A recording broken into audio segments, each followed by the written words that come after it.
Okay, good morning na talaga. Ito yung mga... Good morning. Good morning. Agta maluko. Yan, nandito sila sa 7-Eleven. Ayan, nagkatagpuan yung mga...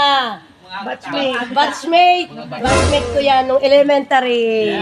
Ayan. Hindi mo nakikita yung mga mata nila mapupungay. Ano ba? Ano nangyari sa mga mata nyo? Ba't mapupungay? Nagkape sila eh. Okay. Iba yung kape ha.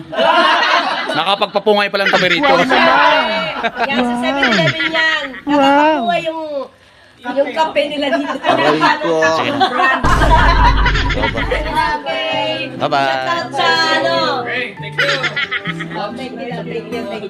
Yan, makita nyo sa Facebook ninyo. Bye-bye.